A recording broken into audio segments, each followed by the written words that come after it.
Story with شامن میں آپ سب سننے والوں کو خوش آمدید کہتی ہوں اور امید کرتی ہوں کہ سب خیر و عافیت سے ہوں۔ آئیے آج کی میری ایک اور پر اسرار کہانی جو ساحر اور پلوشا کے ارد گرد گھومتی ہے، تو آئیے بنا وقت ضائع کیے آج کی ایک اور پر اسرار اسٹوری سنتے ہیں۔ ساحر کی امی بہت زیادہ پریشان رہتی تھیں، انہیں یہ گھر خالی کرنا تھا۔ یہاں انہیں کچھ ایشوز تھے لائٹ، گیس اور بجلی کے۔ انہوں نے اپنے بیٹے سے کہہ دیا تھا کہ بیٹا جہاں تمہاری جاب ہے اس کے ارد گرد رہائشی علاقے بھی ہوں گے، میرے لیے وہیں مکان دیکھ دو۔ ویسے بھی تم اور میں ہی تو ہوتے ہیں، اور رشتہ دار آنا ہوگا تو وہاں بھی آ جائیں گے۔ بالکل، کیوں نہیں، مہینے کا ویسے بھی اینڈ ہونے جا رہا ہے میرا ایک دوست میری نگاہ میں، ہو سکتا ہے وہ میری کچھ مدد کر دے، میں اس سے بات کرتا ہوں۔ آپ بس پیکنگ شروع کریں، انشاءاللہ ہم جلد از جلد یہ مکان خالی کر دیں گے۔ میں ایک انڈسٹریل ایریا میں جاب کیا کرتا تھا اور میری امی مجھے اکثر یہی بات کہتی، بیٹا تم جاب جانے کے لیے 1 گھنٹہ پہلے گھر سے نکلتے ہو، قریب کوئی مکان دیکھ لو اور پھر واپسی میں اندھیرا ہو جاتا ہے۔ میں چاہتی ہوں کہ کوئی ایسی جگہ ہو کہ تمہیں 10 سے 15 منٹ لگیں۔ امی کی دعا رنگ لے آئی تھی اور مجھے وہیں 3 کمروں کا ایک پرانا طرز کا مکان مل ہی گیا۔ امی کو وہ مکان اتنا پسند تو نہ آیا تھا، لیکن ہمارے رہنے کے لیے مناسب تھا۔ امی نے مجھ سے کہا کہ بیٹا چند دنوں میں ہم یہاں پر شفٹ ہو جائیں گے، لیکن میں یہ چاہتی ہوں کہ تم مجھے ایک بکری کا بچہ بھی لا دو تاکہ اس سے میرا دل لگا رہے۔ میں ہنسنے لگا، امی آپ بکری کے بچے سے دل لگائیں گی؟ امی کہنے لگیں، بیٹا میں چاہتی ہوں لا دو، اب اس میں تم مجھے شرمندہ نہ کرو۔ ٹھیک ہے امی، آپ تو برا مان گئی، لیکن میں لا دوں گا۔ وقت جیسے تیسے گزر گیا، ہمیں وہاں رہتے ہوئے 2 سے 3 ماہ ہو گئے تھے۔ میں اکثر رات کو وہاں بور ہو جایا کرتا کیونکہ وہ علاقے سے دور جگہ تھی اور میرے دوست بھی کافی چھٹ گئے تھے۔ جب وہ مجھے فون کر کے سنڈے نائٹ بلاتے تو میں اپنی امی کو اکیلا چھوڑ کر جانا نہیں چاہتا تھا۔ بالآخر امی نے ایک دن مجھ سے کہہ ہی دیا کہ بیٹا میں اب تمہاری شادی کر دینا چاہتی ہوں تاکہ تمہیں بھی آزادی مل جائے اور جو ڈیوٹی تم میرے سر پر کھڑے ہو کے دیتے ہو تمہاری بہو گھر آ جائے۔ میں ہنس دیا اور کہنے لگا، امی شادی کا وقت جب آئے گا تو شادی بھی ہو جائے گی، جلدی کس چیز کی ہے؟ بیٹا میں نے بہت کچھ جوڑ لیا ہے تمہارے لیے جو مجھے تمہاری شادی میں خرچ کرنا ہے، اب بس دلہن آ جائے اور میں بھی راضی ہو جاؤں۔ میں ہنسنے لگا، امی پریشان نہ ہو، انشاءاللہ وہ گھڑی بھی آ ہی جائے گی، آپ دیکھتی تو ہیں میرے لیے لڑکیاں۔ بیٹا میں جس طرز کی لڑکی چاہتی ہوں مجھے آج تک دکھی ہی نہیں۔ ہر ماں اپنے بیٹے کے لیے ایک پری ہی سوچتی ہے۔ امی آپ بھی نہ مجھے شرمندہ کرتی ہیں، جو میرے نصیب میں اللہ تعالیٰ نے اتاری ہے مجھے مل جائے گی۔ آپ تو جانتی ہیں کہ میں نے کبھی زندگی میں اس نگاہ سے کسی عورت کو دیکھا ہی نہیں، یہ یوں سمجھ لیجئے کہ کبھی فرصت ہی نہیں ملی۔ ہوش سنبھالا تو ابا جان دنیا سے گزر گئے۔ جب سے میں اور آپ، اللہ تعالیٰ آپ کو صحت تندرستی دے، انشاءاللہ جیسی آپ کی سوچ ہے آپ کو ویسے ہی دلہن ملے گی۔ شام کو جب ساحر گھر لوٹا تو اس کی امی دروازے کی دہلیز پر سر لگائے بیٹھی تھیں اور ان کی آنکھوں سے مسلسل آنسو بہہ رہے تھے۔ امی جان کیا ہوا؟ سب خیر تو ہے؟ آپ کی طبیعت ٹھیک ہے؟ بیٹا وہ بس دروازہ نہ جانے کیسے کھلا رہ گیا اور میں بکری کب سے ڈھونڈ رہی ہوں، مجھے مل کر نہیں دے رہی۔ اب یہاں قریب بیٹا میں کسی کو جانتی بھی نہیں۔ میں نے جلدی بائک سائڈ پہ اسٹینڈ پہ کھڑی کر دی اور آگے پیچھے گلیوں میں نظر گھما کے گھومنے لگا۔ میں سوچنے لگا کہ کس کا دروازہ بجاؤں۔ میں چلتے جا رہا تھا کہ راستے میں کچھ کچا راستہ آیا اور میں وہیں پر نیچے اتر گیا۔ میں نے دیکھا کہ سامنے ایک بوسیدہ سا مکان اور ایک پھٹا سا ٹاٹ کا پردہ لٹک رہا تھا۔ مجھے اپنی بکری کی آواز وہاں سنائی دے گئی۔ میں تیز قدموں سے آگے بڑھا اور دروازہ کھٹکھٹانے لگا۔ اندر کوئی ہے تو پلیز باہر آ جائیں ذرا۔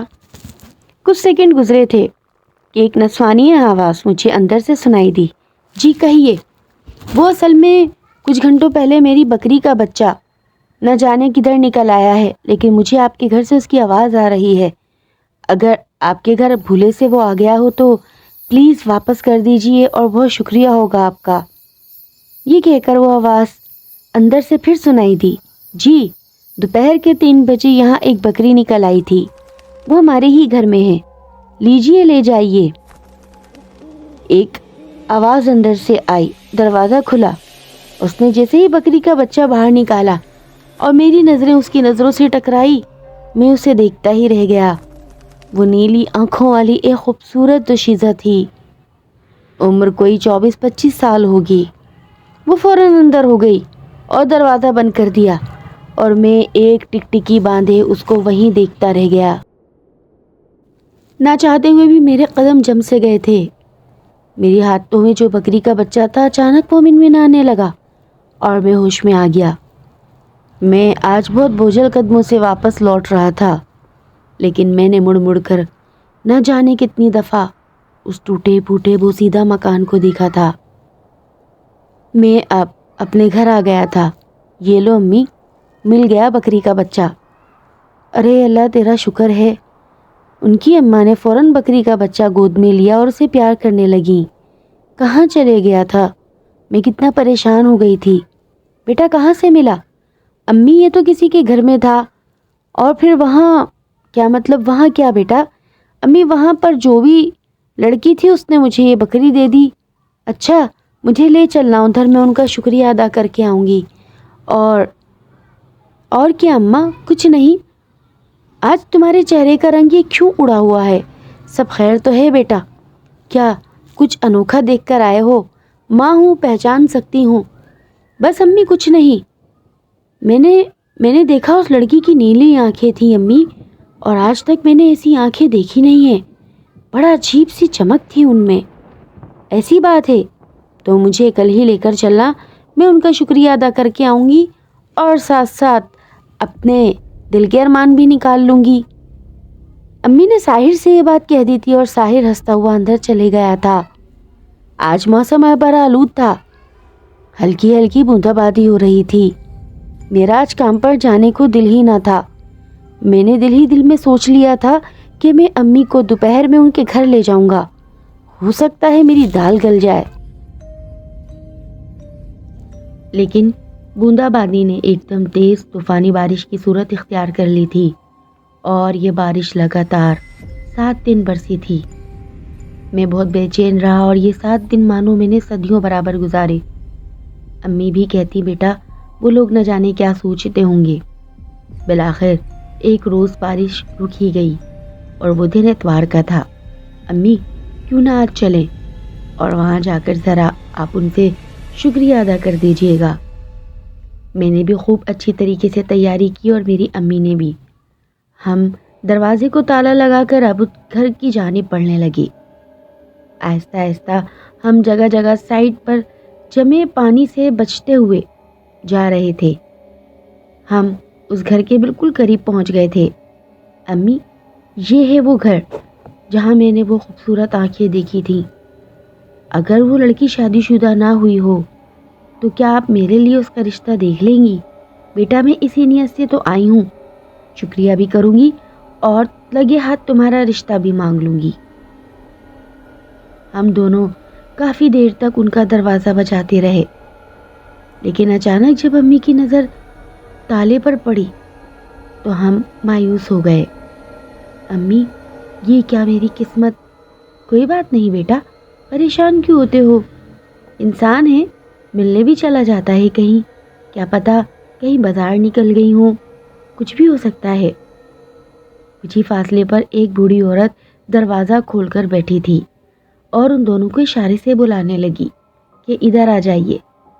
امی یہ ہمیں بلا رہی ہے، ذرا چل کے ان کی بات سن لیں، کیا خیال ہے؟ ہاں بیٹا چلو۔ خیریت ہے بیٹا؟ کیوں وہ دروازہ بجا رہے ہو؟ اصل میں ہماری کچھ دنوں پہلے بکری یہاں نکل آئی تھی اور میں نے انہی کے گھر سے لی تھی، بس اسی کا شکریہ ادا کرنے آئے ہیں۔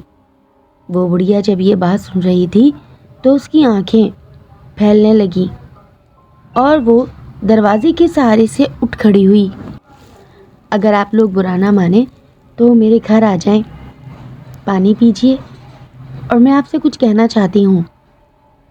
اماں اور میں ایک دوسرے کی شکل دیکھنے لگے۔ گھبرائیے مت، اندر آ جائیے، میں آپ سے کچھ ضروری بات کرنا چاہتی ہوں۔ چلیے، یہ کہہ کر وہ بڑھیا بھی ایک لاٹھی کے سہارے سے اندر گئی، چارپائی پر بیٹھ گئی۔ ہم لوگ بھی ہمت کر کے اندر چلے گئے تھے اور اسی کے ساتھ ہی چارپائی پر بیٹھ گئے۔ بیٹا اب بتاؤ کیا بات ہے، یہاں تم کیسے آئے؟ میں نے انہیں تمام تفصیل بتائی۔ اچھا، کیا نام ہے بیٹا تمہارا؟ میرا نام ساحر ہے۔ ساحر بیٹا، اب جو میں آپ سے کہنے جا رہی ہوں اب وہ سچ ہے، اور جو آپ نے دیکھا وہ دھوکا تھا۔ اتنے میں ساحر کی والدہ بول اٹھی، آپ کیا کہنا چاہتی ہیں؟ آپ کھل کے بتا دیجئے۔ بات دراصل یوں ہے کہ 3 سال پہلے اس گھر میں ایک لڑکی نے خودکشی کر لی تھی۔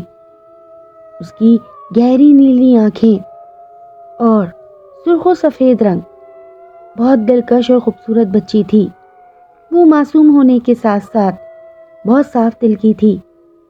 ہم سب محلے والوں کو جو بھی کام ہوتا فوراً سے کر دیتی، کبھی منع نہ کرتی تھی۔